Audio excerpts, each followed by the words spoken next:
श्री राधा कृष्णाय नमो नमः। सर्वप्रथम मैं जनार्दन भगवान श्री राधा कृष्ण के चरण कमलों की वंदना करता हूँ। आप सभी भक्तजनों को भी सादर नमस्कार करता हूँ। श्री गर्ग संहिता के मथुरा खंड से आज हम उस कथा का श्रवण करने वाले हैं जहाँ पर अक्रूर जी को भगवान श्री कृष्ण के पर ब्रह्म स्वरूप का साक्षात्कार होता है तथा अक्रूर जी भक्ति भाव से भगवान श्री कृष्ण की परम स्तुति करते हैं। इसके पश्चात भगवान श्री कृष्ण बलराम के साथ मथुरापुरी प्रवेश करते हैं और मथुरापुरी के उन्हें दर्शन होते हैं। मथुरापुरी नगर की स्त्रियां भगवान श्री कृष्ण और बलराम के सौंदर्य पे मोहित हो जाती हैं तथा भगवान श्री कृष्ण द्वारा एक धोबी के उद्धार की कथा का भी हम आज श्रवण करने वाले हैं। कथा अति ही सुंदर तथा दिव्य है। कथा इस प्रकार से प्रारंभ होती है।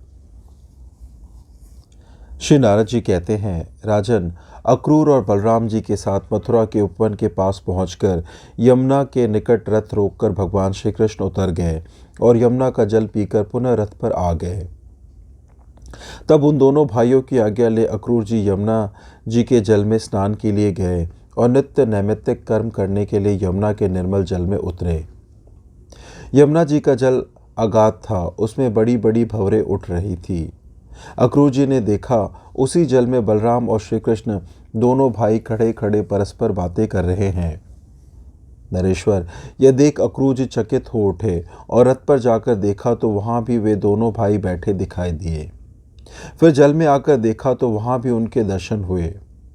बलराम जी नागराज शेष के रूप में कुंडली मारकर बैठे थे और उनकी गोद में लोकवंदित परम प्रकाशमय गोलोक, गोवर्धन पर्वत, यमुना नदी, मनोहर वृंदावन तथा असंख्य कोटि सूर्यों की ज्योति का प्रभावशाली मंडल ये क्रमश परिलक्षित हुए। उसी ज्योतिर्मंडल में रासमंडल के भीतर कोटि कोटि कामदेवों के सौंदर्य माधुर्य को तिरस्कृत करने वाले साक्षात परिपूर्णतम पुरुषोत्तम श्री कृष्ण श्री राधा के साथ वहां अक्रूर के दृष्टि पथ में आए। तब श्री कृष्ण को परब्रह्म परमात्मा समझकर अक्रूर ने बारंबार उन्हें नमस्कार किया और दोनों हाथ जोड़कर अत्यंत हर्ष के साथ उनकी स्तुति आरंभ की। श्री अक्रूर जी बोले, असंख्य ब्रह्मांडों के अधीश्वर तथा गोलोक धाम के स्वामी परिपूर्णतम भगवान श्री कृष्ण चंद्र को नमस्कार है। प्रभु, आप श्री राधा के प्राण वल्लभ तथा ब्रज के अधीश्वर हैं। आपको बारंबार नमस्कार है। श्री नंद नंदन तथा माता यशोदा की अमोद प्रमोद करने वाले श्री हरि को नमस्कार है। आप मेरी रक्षा कीजिए। देवकी पुत्र, गोविंद, वासुदेव, जगदीश्वर, यदुकुल तिलक, जगन्नाथ पुरुषोत्तम, आपको नमस्कार है। आप मेरी रक्षा कीजिए। मेरी वाणी सदा आपके गुणों के वर्ण में लगी रहे। मेरे कान आपकी कथा सुनते रहे। मेरी भुजाएं आपकी प्रसन्नता के लिए कर्म करने में तल्लीन रहे।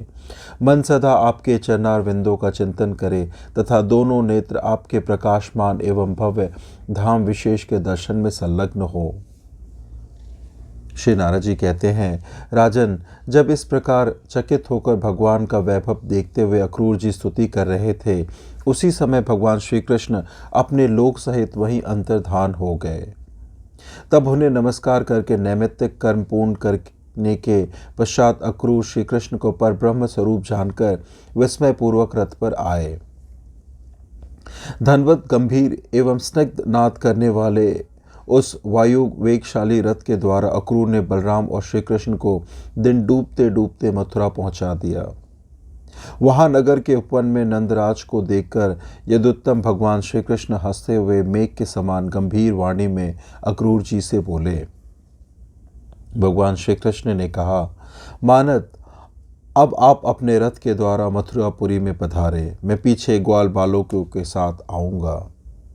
अक्रूर ने कहा, देवदेव, जगन्नाथ, गोविंद, पुरुषोत्तम, प्रभु, आप अपने बड़े भाई तथा ग्वालों सहित मेरे घर पर चले।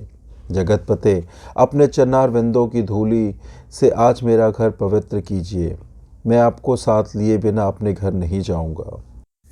भगवान श्री कृष्ण ने कहा, अक्रूर जी, मैं यदुवंशियों के वैरी कंस को मारकर बलराम जी तथा गोप बंधुओं के साथ आपके भवन में अवश्य आऊँगा और आपका प्रिय करूँगा। श्री नारद जी कहते हैं, राजन, भगवान श्री कृष्ण वहीं ठहर गए और अक्रूर ने मथुरापुरी में प्रवेश किया। वहां कंस को श्री कृष्ण के आगमन का समाचार देकर वे अपने घर चले गए।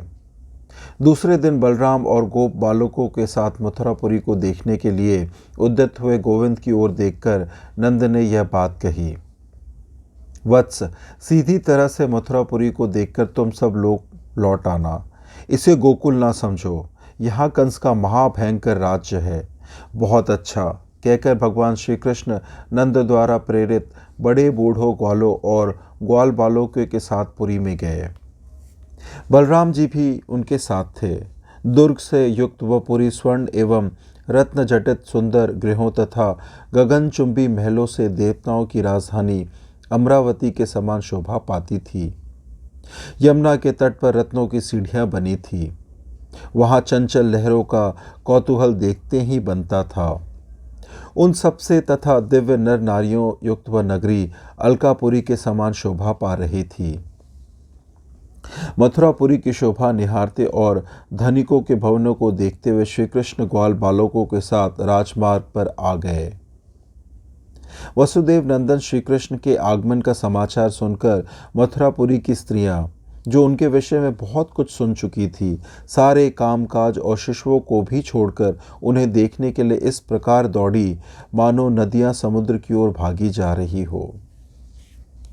कुछ स्त्रियां महलों की छत से, कुछ जालीदार झरोकों के छेद से, कोई दीवारों की ओट से, कोई खिड़कियों पर लगे हुए पर्दे हटाकर और कुछ नारियां दरवाजे के किवाड़ों से बाहर निकलकर घर के चबूतरों पर से उन्हें देखने लगी।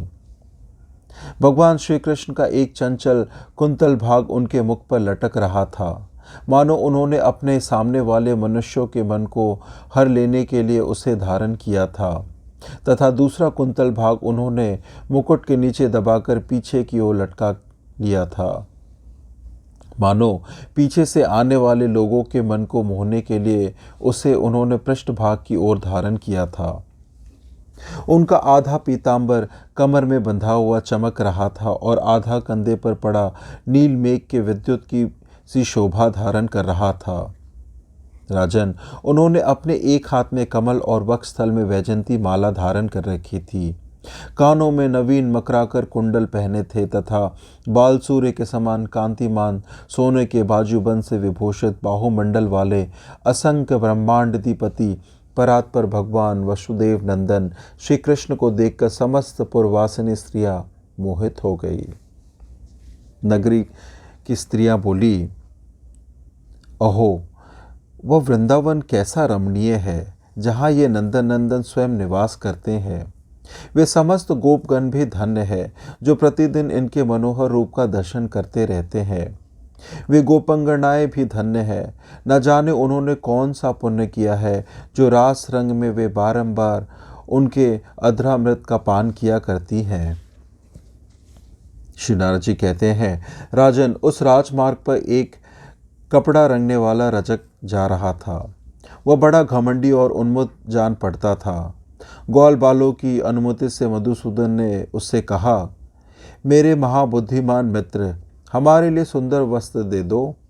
यदि दे दोगे तो तुम्हारा परम कल्याण होगा, इसमें संशय नहीं है। वह रजक कंस का सेवक और बड़ा भारी दुष्ट था। श्री कृष्ण की बात सुनकर घृत से अभिषिक्त अग्नि की भांति वह अत्यंत रोष से प्रज्वलित हो उठा और उस राजमार्ग पर माधव से इस प्रकार बोला। रजक ने कहा, अरे, तुम्हारे बाप दादों ने ऐसे वस्त्र धारण किए हैं क्या? उद्दंड ग्वाल बालो, क्या तुम्हारे पूर्वज कौपिनधारी नहीं थे? जंगल में रहने वाले गोपो, यदि जीवन चाहते हो तो तुम सब के सब नगर से शीघ्र निकल जाओ, अन्यथा वस्त्र की चोरी करने वाले तुम सब लोगों को मैं जेल में बंद करा दूंगा।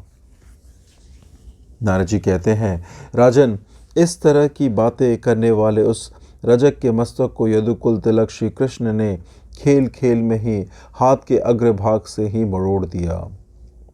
विदेहराज, उसके शरीर की ज्योति घनश्याम श्री कृष्ण में लीन हो गई। राजन, फिर तो उसके समस्त अनुगामी सेवक वस्त्रों के गट्ठर वहीं छोड़कर उसी तरह सब ओर भाग गए जैसे शरद काल में हवा के वेग से बादल छिन्न भिन्न हो जाते हैं। उन वस्त्रों में से बलराम और श्री कृष्ण अपनी पसंद के कपड़े लेकर जब खड़े हो गए, तब शेष वस्त्रों को ग्वाल बालों तथा अन्य राहगीरों ने ले लिया। उन वस्त्रों को कैसे पहनना चाहिए यह बात ग्वाल बाल नहीं जानते थे। अतः बलराम और श्री कृष्ण के देखते देखते वे उन सुंदर वस्त्रों को अस्त व्यस्त ढंग से पहनने लगे। इसी समय एक दर्जी ने उन दोनों भाइयों को देखकर विचित्र वर्ण वाले वस्त्रों को धारण कराकर श्री कृष्ण और बलदेव के लिए दिव्य वेश बना दिए। इसी तरह अन्य गोप बालकों को भी यथोचित वस्त्र पहनाकर उसने बड़ी भक्ति से श्री कृष्ण का पुनः दर्शन किया। उस दर्जी पर प्रसन्न हो भगवान ने उसे अपना सारूप्य प्रदान किया तथा बलदेव जी ने भी पुनः उसे बल, लक्ष्मी और ऐश्वर्य प्रदान किया। इस प्रकार से आज की यह सुंदर दिव्य कथा यहीं संपन्न होती है। कथा श्रवण करने के लिए और अपना बहुमूल्य समय देने के लिए आपका धन्यवाद। श्री राधा कृष्णाय नमो नमः।